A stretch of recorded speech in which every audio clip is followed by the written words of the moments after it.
हे रामा ये तूने क्या किया। आज की कहानी है एक ऐसी औरत की जिसका नाम रामा होता है, जो कि उसकी शादी के 6 से 7 साल हो जाते हैं और उसको एक लड़के कन्हैया लाल से प्यार हो जाता है। और जब कन्हैया लाल से प्यार हो जाता है तो प्यार इतना ज़्यादा मतलब परवान चढ़ जाता है कि वो एक दिन अपने पति की हत्या करा देती है। और जब पति की हत्या कराती है अपने प्रेमी कन्हैया लाल से, तो जब उसका मन नहीं भरता तो वो उसको गुप्तांग बोलती है कि जो उसका गुप्तांग है उसको काट के मुझे फ़ोटो भेजो।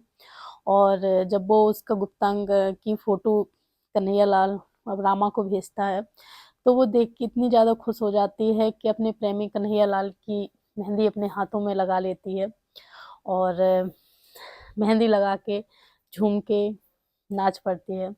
तो हेलो फ्रेंड्स, मैं स्नेहा की आवाज़ में आपका फिर से स्वागत करती हूँ। आज की कहानी है एक ऐसी कि शायद एक पति-पत्नी के रिश्ते को तन-तार मतलब सर में से जो विश्वास होता है उससे बिल्कुल जुदा करती है। तो आपसे फिर से वही रिक्वेस्ट कि प्लीज़ मेरे चैनल को लाइक, कमेंट, शेयर, सब्सक्राइब करते रहें जिससे मेरा हौसला और बढ़ता रहे। मैं आपके सामने एक नई कहानी के साथ आती रहूँ। तो हेलो फ्रेंड्स, आज की कहानी स्टार्ट होती है कि राजस्थान की राजधानी है जयपुर। कुछ दूरी पे गांव पड़ता है एक चायपुर। चायपुर नाम का होता है और पति का नाम नेहरू राम होता है और पत्नी का नाम मैं तो बता ही चुकी हूँ, रामा। रामा होता है और जो उसका आशिक होता है उसका नाम होता है कन्हैया। तो ये तीनों लोग ऐसे हैं और जो नेहरू राम होता है वो अपने गांव से दूर कमाने के लिए जयपुर जाता है। वहाँ पे उसका एक फ्रेंड मिलता है कन्हैया, उससे उसकी दोस्ती होती है और उसका बोलते हैं कि जो फ्रेंड एक कंपनी में काम करते हैं वो फ्रेंड बन जाता है। तो कन्हैया को होती है जो उसकी पत्नी इतनी ज़्यादा पसंद आती है कि वो पहली ही नज़र में एक दूसरे को प्यार करने लगते हैं।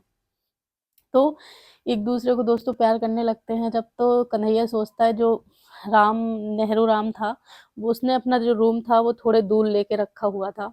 जब दूर लेके रखा हुआ था तो कन्हैया लाल को आने जाने में दिक्कत, क्योंकि उसका भी जो घर था वो दूर था। तो उसने नेहरू राम से बोला कि अरे यार, मैं तुम्हें कंपनी के पास ही एक रूम दिला दे रहा हूँ जो कि बहुत पास पड़ेगा, आने जाने में दिक्कत भी नहीं होगी और समय भी की बचत होगी और पत्नी को भी अगर टिफिन वगैरह देना हुआ तो पास में है तो आके दे दिया करेगी।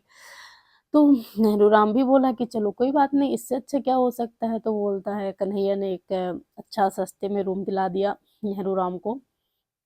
और जब रूम दिला दिया तो ऐसे सिलसिला 1 से 2 साल चलता रहा और जब नेहरू राम को अपनी पत्नी रामा और कन्हैया लाल के बारे में थोड़ा-सा भी शक हुआ, तो उसने वहाँ से फ्लैट जो रूम था वो खाली करके और अपने घर फिर से वो चाय मतलब जयपुर में काम करता था, चायपुर उसका एक गाँव था वहाँ पे आ जाता है और फिर से अपनी वही खेती-किसानी का काम करने लगता है। तो दोस्तों, जब वो अपनी पत्नी को लेके गाँव जाता है तो जो रामा होती है वो कन्हैया के प्यार में बिल्कुल बौखला जाती है और उसको कन्हैया के दूर मतलब रहने के लिए एक-एक दिन भारी पड़ रहा था। वो उसके 6 महीने पहले उसका मतलब जो नेहरू राम होता है, उसको अपने रास्ते से हटाने का प्लान बिल्कुल बना चुकी थी, तो किसी कारणवश उसका प्लान फ़ेल हो जाता है। और एक शाम ऐसी आती है कि जब नेहरू राम अपने खेत पे काम करने के लिए जाता है और रामा को भी साथ में बोलता है कि चलो तुम भी चलो और चल के जो गैया वगैरह होती हैं वो रात को बहुत ज़्यादा परेशान करती हैं और तुम भी साथ में आके उनको मेरी थोड़ी हेल्प करना भगाने में। तो रामा बोलती है कि ठीक है और रामा ने पहले से ही कॉल पे कन्हैया लाल से पूरी मतलब जो बातचीत थी वो करके बता दिया था, लोकेशन, डायरेक्शन वगैरह सब कुछ है बता दिया था।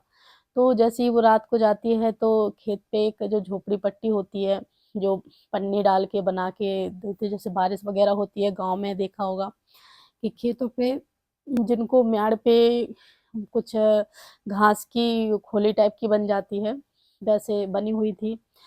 जब रात के 2 ढाई बजते हैं और नेहरू राम बहुत ज़्यादा गहरी नींद में सोया हुआ होता है तो कन्हैयालाल वहाँ पे आता है और रामा के साथ उसकी बहुत बेरहमी से हत्या कर देता है। और हत्या इतनी बेरहमी से करता है कि जो शरीर पे कम से कम जाने कितनी बार वार करता है। जब उसको उस पे भी मन नहीं भरता तो रामा उसके गुप्तांग जो होता है उसको काटने के लिए बोलती है। और जैसे ही उसका गुप्तांग काटते हैं तो रामा वहीं बैठ के मेहंदी लगाती है अपने हाथों में, और अपने यहाँ से कन्हैया लाल के नाम की, और बहुत जोर जोर से दोनों लोग हंसते हैं। और अपने ही पत्नी के पति की लाश के सामने वो सारा शारीरिक संबंध वगैरह जो भी है वो सब बनाते हैं। और जैसी सुबह होती है, सुबह के 4 से 5 बजते हैं, तो वो घर आती है और जोर-जोर से दहाड़े मार के रोने लगती है और बोलती है कि पता नहीं मेरे पति की किसी ने हत्या कर दी, मैं वहीं पे लेटी हुई थी। तो ऐसे जब खबर पूरे गाँव में पहुँचती है तो पूरे गाँव में सनसनी पहुँच जाती है। और 5 फरवरी दिन बुधवार के दिन उसकी हत्या होती है। और 6 फरवरी बसी बसी थाना होता है जो वहाँ पे खबर पहुँचती है, वहाँ की पुलिस आती है और छानबीन शुरू कर देती है वहाँ पे। जब छानबीन शुरू करती है तो जो नेहरू राम होता है उसकी कॉल डिटेल खंगाली जाती है, तो उसमें एक नया शख्स नाम जुड़ता है कन्हैया लाल का। और वही कॉल डिटेल जो रामा की नेहरू राम की पत्नी थी रामा, उससे देखा जाता है तो उसकी रामा की पत्नी की और उसकी कॉल पे कम से कम 5 से 6 घंटे बराबर बातचीत होती है। तो जो पुलिस का शक था वो कहीं न कहीं रामा के ऊपर जाके अटक जाता है। और जब रामा को पकड़ते हैं और उसकी कड़ाई से पूछताछ करते हैं दोस्तों, और वो पहले तो बहुत मना करती है। और जब पुलिस होती है, जब अपनी सख्ती पे आती है और वो अच्छे से कड़ाई से पूछताछ करती है तो रामा उस टाइम पे टूट जाती है और सारा सच जो है कि वो पुलिस को बताती है। जब पुलिस ये बात सुनता है और सुनते हैं और वो बोलते हैं कि ये सब कैसे, तुम अकेले तो नहीं कर सकती, तो वो जो उसका आशिक था कन्हैया लाल, उसको भी साथ में ला के बताती है। तो कन्हैया लाल को जैसे ही पता चलता है कि रामा ने सारा सच बता दिया है तो वो मौके पे ही फरार हो जाता है। और जब ये बात उसके घरवाले और माता-पिता या नेहरू राम के माता-पिता को पता चलती है तो वो सर पटक के रोने लगते हैं। और दोस्तों जब पुलिस अभी भी जो कन्हैया लाल है उसकी तलाश में है और 1 से 6 फरवरी को वहाँ पे उन दोनों को पेश किया जाता है और उनसे पूछताछ की जाती है, तो वो बहुत ही कहते हैं कि एक भी मायूस ना होने के साथ-साथ उस चीज़ को बयाँ करते हैं। और उसके हाथों में जो मेहंदी थी, वो मेहंदी का भी राज पुलिस पूछती है तो वो बताती है कि मैंने अपने प्रेमी की, मतलब कि अब हम दोनों की शादी होगी, आज ही से ये शादी है, उसका प्रतीक वो अपने हाथों में मेहंदी लगाए हुए रखती है। और आज इस कहानी का जो नेहरू राम है उसका बेचारे का इतनी बेरहमी से कत्ल, और आज रामा को शायद कोर्ट फैसला लेगी उसके साथ क्या करना है क्या है। तो कहानी का मेरा मतलब इतना है कि जो पति पत्नी का रिश्ता होता है, जिससे बोलते हैं 7 फेरे, 8 फेरे, 7 फेरे, 9 फेरे, फेरे का कोई मतलब नहीं है।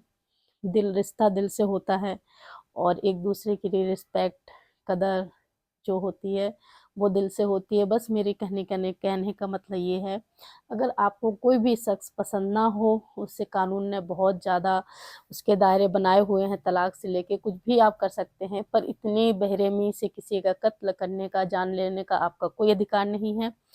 तो आपसे बस वही रिक्वेस्ट कि कहानी अच्छी लगी हो और तो अपनी-अपनी राय ज़रूर दीजिए, रामा के साथ क्या होना चाहिए?